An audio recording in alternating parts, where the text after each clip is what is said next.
Oke, Assalamualaikum warahmatullahi wabarakatuh. Kembali lagi bersama saya Handika Putra Mediansyah, mahasiswa Politeknik Negeri Cilacap Prodi D3 Teknik Listrik. Pada kesempatan kali ini saya akan sedikit membahas tentang apa itu serandang, apa itu pentanahan gardu induk. Untuk itu kita simak videonya. Untuk teman-teman jangan lupa tetap stay safe, cuci tangan, pakai masker, dan di rumah aja.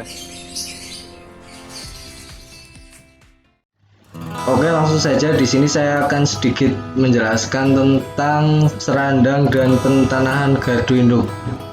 Tapi sebelumnya kita pendahuluan dulu, yaitu kegiatan pemeliharaan peralatan memegang peranan penting dalam menunjang kualitas dan keandalan penyediaan tenaga listrik kepada konsumen.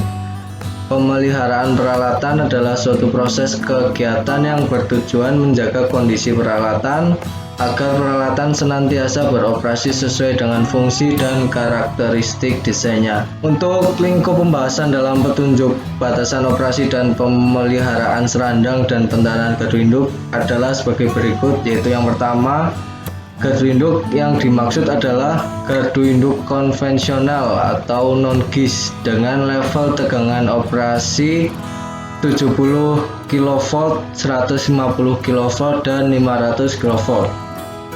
Yang kedua, hanya membahas komponen-komponen yang terdapat pada serandang gardu induk, tidak membahas komponen yang ada di sistem transmisi. Nah, apa sih itu serandang dan pentanahan? Serandang merupakan kumpulan beberapa komponen yang terpasang di gardu induk konvensional yang berfungsi sebagai terminal yang menghubungkan antara peralatan satu dengan peralatan yang lainnya pada gardu induk tegangan tinggi atau tegangan ekstra tinggi sebagai penyaluran sistem tenaga listrik di PLN. Ukuran serandang disesuaikan dengan kebutuhan jumlah peralatan. Semakin banyak jumlah peralatan yang masuk ke gardu induk, maka semakin luas serandang. Nah, untuk teman-teman yang mungkin belum tahu gimana sih itu serandang, nah ini adalah gambar dari serandang gardu induk konvensional itu sendiri.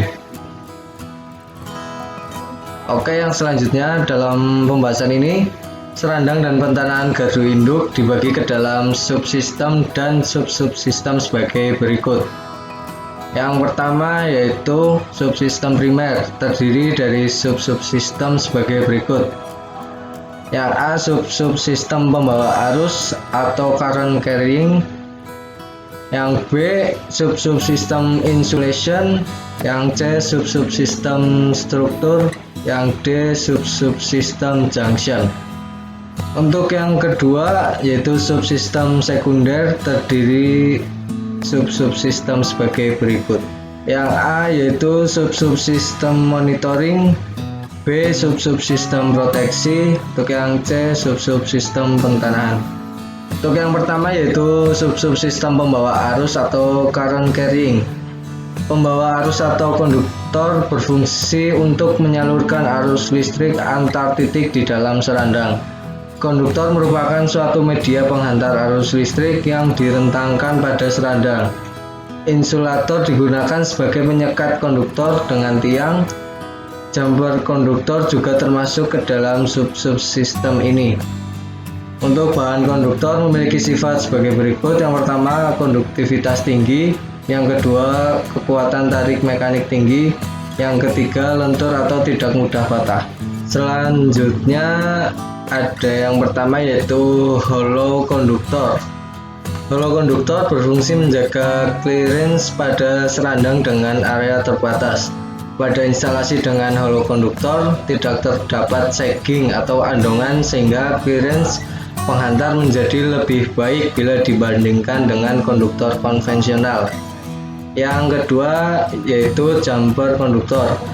Jumper konduktor berfungsi sebagai penghubung antar konduktor pada serandang.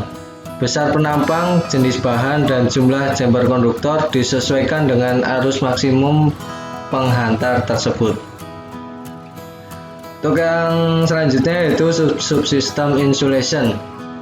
Insulator padat secara elektris berfungsi menginsulasi bagian yang bertegangan dengan ground dan menginsulasi antar fasa. Insulator padat secara mekanis berfungsi menahan beban tarikan atau sebagai tumpu konduktor tensile strength di saluran transmisi. Udara juga berperan menginsulasi bagian yang bertegangan dan ground serta menginsulasi antar fasa. Insulasi udara ini disebut juga clearance. Insulator padat dibagi ke dalam beberapa kategori, yaitu material, bentuk, dan pemasangan. Yang akan dibahas di bawah yaitu material dan bentuk. Untuk material insulasi, berdasarkan jenis material, insulation dibagi ke dalam 3 jenis, yaitu yang pertama ceramic insulator dan glass insulator. Insulator porselen memiliki keunggulan tidak mudah pecah dan tahan terhadap cuaca. Namun bila mengalami keretakan minor atau retak rambut, sulit dideteksi secara visual. Kerusakan pada insulator kaca mudah dideteksi karena insulator jenis ini akan pecah bila terkena surja petir di atas nilai ketahanan elektrisnya. Yang kedua yaitu composite insulator. Insulator komposit terbuat dari bahan polimer. Insulator komposit dilengkapi dengan mechanical load bearing fiberglass rod yang diselimuti oleh weather set polimer yang memberikan nilai kekuatan elektris tinggi. Untuk yang kedua yaitu bentuk insulasi. Berdasarkan bentuk, insulasi terbagi sebagai berikut. Yang pertama yaitu insulator piring, digunakan sebagai insulator penegang dan insulator gantung. Jumlah piringan insulator disesuaikan dengan tegangan sistem pada serandang.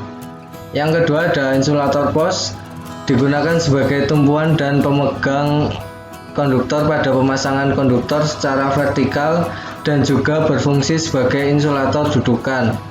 Insulator jenis ini umumnya digunakan pada serandang gardu induk 70 dan 150 kV. Yang ketiga ada insulator long rod. Insulator long rod adalah insulator porselen yang dilengkapi dengan outside weather set atau lapisan tahan cuaca dan metal end fittings. Insulator long rod didesain untuk menahan beban tarikan atau tension. Yang keempat ada insulasi udara. Insulasi udara berfungsi mengisolasi antara bagian yang bertegangan dengan bagian yang tidak bertegangan atau ground dan antar fasa yang bertegangan. Nah, untuk yang selanjutnya yaitu subsistem struktur. Struktur atau konstruksi serandang memiliki tipe lattice, concrete pool, steel pool, dan tipe kanal H. Mayoritas struktur memiliki struktur dengan tipe lattice dengan besi galvanis tahan karat. Struktur serandang didesain untuk span pendek, yaitu sekitar 9 sampai 25 meter. Yang pertama ada bracing atau member atau diagonal. Komponen ini terbuat dari baja profil yang dilapisi dengan material tahan karat sehingga kuat terhadap oksidasi dan perubahan cuaca. Yang kedua, pondasi tower, gantry, dan pedestal. Pondasi disesuaikan dengan daya dukung tanah dan beban yang dipikul. Besi stup pondasi umumnya dipasang bersamaan dengan pondasi dan diikat menyatu dengan pondasi. Peralatan yang terdapat pada serandang dipasang pada ketinggian tertentu dari permukaan tanah. Untuk itu, diperlukan struktur penyangga yang terdiri dari pondasi dan besi struktur atau pedestal. Yang selanjutnya yaitu subsystem junction. Junction merupakan aksesoris yang berfungsi sebagai pengikat bagian-bagian dari serandang yang memerlukan kekuatan secara mekanik. Macam-macam junction dan fungsinya adalah sebagai berikut. Yang pertama yaitu suspension clamp. Komponen ini berfungsi sebagai pemegang atau penahan konduktor. Yang kedua, tension clamp atau pistol clamp. Komponen ini berfungsi sebagai penegang mur dan baut. Yang ketiga, soket clevis dan ball clevis soket clevis. Komponen ini berfungsi menghubungkan bal insulator dengan hot yoke pada tower gantry, sementara bal clevis berfungsi menghubungkan soket insulator dan link. Yang keempat, turnbuckle. Komponen ini berfungsi untuk mengatur kekencangan atau kekendoran tarikan kawat atau konduktor. Nah, yang kelima ada link adjuster. Komponen ini berfungsi untuk menghubungkan yoke dengan konduktor dan memperoleh sagging yang diinginkan. Yang keenam yaitu yoke. Komponen ini berfungsi untuk pemegang atau penahan konduktor pada suspension gantry dan busbar. Yang ketujuh ada dead end compression. Dead end compression clamp atau klem penegang dengan press digunakan pada ujung busbar dan juga pada sambungan konduktor jumper busbar antar kolom pada serandang. Yang ke-8 ada parallel groove clamp atau klem jembatan.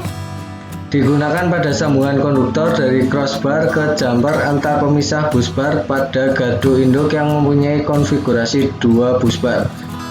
Yang ke-9 ada spacer.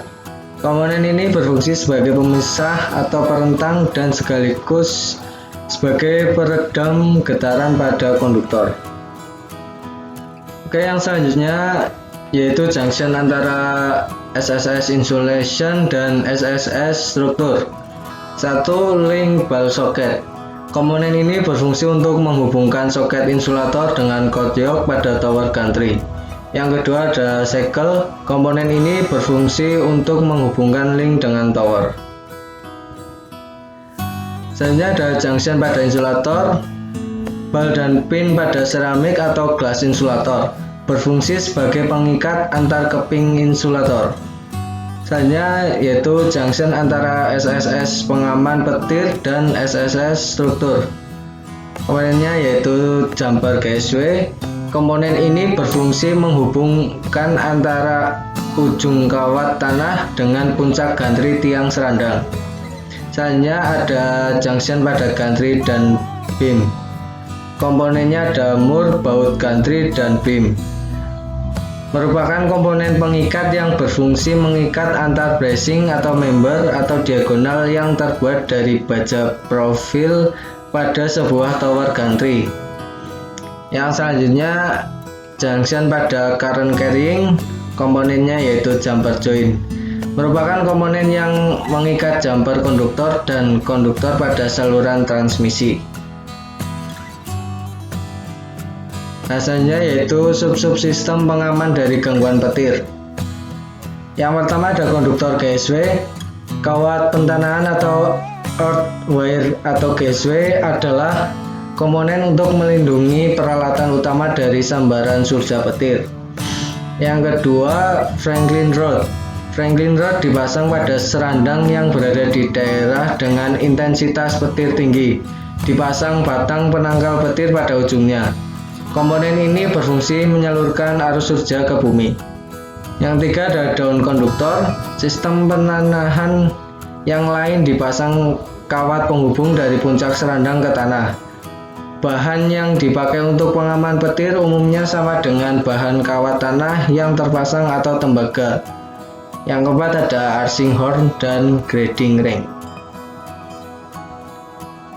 Selanjutnya yaitu subsistem monitoring dan pemeliharaan serandang atau gantry. Pertama yaitu papan informasi. Komponen informasi bertujuan memberikan peringatan bahaya dan informasi di sekitar serandang. Yang kedua, tangga panjat. Komponen pendukung yang memudahkan petugas untuk melakukan pemanjatan ke atas tower adalah baut tangga dan tangga panjat yang dipasang pada gantry. Komponen ini berfungsi sebagai pijakan petugas waktu naik maupun turun serandang. Untuk yang selanjutnya ada subsistem pentanahan. Pentanahan pada kaki tower gantry berfungsi meneruskan arus surga petir dari kawat penangkap petir ke tanah. Pentanahan tiang terdiri dari kawat tembaga atau kawat baja yang diklaim pada pipa pentanahan yang ditanam di dekat pondasi tiang, atau dengan menanam plat aluminium atau tembaga di sekitar pondasi tiang. Yang selanjutnya ada FMEA serandang dan pentanahan FMEA. FMEA itu singkatan dari Failure Mode Effect Analysis. merupakan analisis yang dilaksanakan untuk mendapatkan gejala kegagalan pada sebuah peralatan dengan menerapkan keterkaitan sebab akibat antara kegagalan yang satu dengan penyebab sebelumnya. Demikian seterusnya hingga ditemukan penyebab kegagalan yang paling awal. Dengan mengetahui gejala kegagalan, dapat ditentukan metode inspeksi atau pengujian yang perlu dilaksanakan sehingga gangguan dapat dicegah. Nah, yang ketiga ada kegiatan pemeliharaan. Pemeliharaan serandang dan pentanahan gardu induk berperan penting dalam menunjang kualitas dan keandalan penyediaan tenaga listrik kepada konsumen. Kegiatan pemeliharaan serandang dan pentanahan bertujuan mempertahankan dan menjaga kondisi peralatan, sehingga peralatan berfungsi baik dan handal. Selanjutnya yaitu pemeliharaan serandang dan pentanahan gardu induk terdiri dari inspeksi level 1 atau IL1, IL2, dan IL3. Untuk yang pertama, inspeksi level 1. Inspeksi online yang bersifat superficial bertujuan untuk mendeteksi adanya ketidaknormalan atau anomali pada peralatan dan menginisiasi inspeksi lanjutan. Kegiatan ini dilaksanakan dengan menggunakan panca indera atau penglihatan, pendengaran, dan penciuman. Yang kedua adalah inspeksi level 2. Inspeksi online yang bertujuan untuk mengetahui kondisi peralatan atau condition assessment dilaksanakan dalam kondisi bertegangan. Yang ketiga adalah inspeksi level 3, inspeksi offline yang bertujuan untuk mengetahui kondisi peralatan atau condition assessment dilaksanakan dalam kondisi tidak bertegangan. Oke, selanjutnya inspeksi level 1 serandang dan pentanahan. Merupakan kegiatan pemantauan atau pemeriksaan secara berkala atau periodik terhadap kondisi serandang secara visual. Hasil pemeriksaan merupakan input yang dijadikan acuan tindak lanjut perbaikan atau plan corrective maintenance. Uraian kegiatan inspeksi visual terdiri sebagai berikut. 1. Inspeksi bulanan tanpa memanjat. Yang kedua, climb up inspection. Climb up inspection adalah jenis pekerjaan pemeriksaan secara berkala atau periodik terhadap serandang berikut. Perlengkapannya dilakukan oleh climber atau petugas pemeliharaan dengan cara memanjat serandang yang dalam keadaan beroperasi. Yang kedua adalah inspeksi audio. Inspeksi audio adalah kegiatan pengamatan komponen atau bagian dari serandang yang dilaksanakan menggunakan indera pendengaran untuk mengetahui anomali peralatan. Petugas mengisi form checklist berdasarkan hasil pendengaran. Yang keempat yaitu inspeksi dengan thermal image. Oke, inspeksi yang selanjutnya yaitu inspeksi level 2 serandang atau inspeksi dengan termovisi. Selama beroperasi, peralatan yang menyalurkan arus listrik akan mengalami pemanasan karena adanya rugi daya atau E2R. Bagian yang sering mengalami pemanasan dan harus diperhatikan adalah terminal dan sambungan, terutama antara dua metal yang berbeda serta penampang konduktor yang mengecil karena korosi atau rantas. Gelombang inframerah digunakan untuk mendeteksi ketidaknormalan akibat peningkatan suhu. Termovisi di serandang dilaksanakan setiap bulan. Anomali dinyatakan bila ditemukan hotspot pada komponen serandang. Pada serandang dengan double konduktor, hotspot mungkin timbul karena salah satu klem jumper konduktor atau klem menuju DS kendor. Sehingga dalam kondisi ini arus mengalir dengan berputar melalui yok menuju titik klem lain yang tidak kendor. Selanjutnya ada inspeksi level 3 atau pengukuran nilai pentanahan. Pentanahan serandang adalah perlengkapan pembumian sistem transmisi yang berfungsi untuk meneruskan arus listrik dari tiang serandang ke tanah. Hal-hal penting yang perlu diperhatikan selama pengukuran nilai pentanahan adalah sebagai berikut. Yang pertama, pastikan alat uji memiliki suplai daya yang baik. Kedua, lepaskan kawat pentanahan dari serandang. Pengukuran dilakukan hanya pada rangkaian pentanaan. Ketiga, bersihkan kawat pentanaan sehingga alat ukur terkoneksi baik dengan kawat pentanaan. Keempat, gunakan bumi sebagai referensi pengukuran, bukan pentanaan peralatan lain yang sudah terhubung dengan sistem mesh gardu induk. 5. Pasca pengukuran, pastikan koneksi sistem pentanaan terhubung kembali dengan benar. Baik, yang selanjutnya yaitu evaluasi dan rekomendasi hasil pemeliharaan. Di sini ada bagan-bagannya. Yang pertama ada komponen dari konstruksi dan pondasi. Yang pertama yaitu ada stup. Untuk sasaran pemeriksaannya yaitu periksa kondisi stup apakah normal atau bengkok atau korosi. Nah, untuk evaluasinya, perubahan struktur tanah diakibatkan gempa, longsor, dan faktor alam lainnya. Yang kedua ada komponen serandang.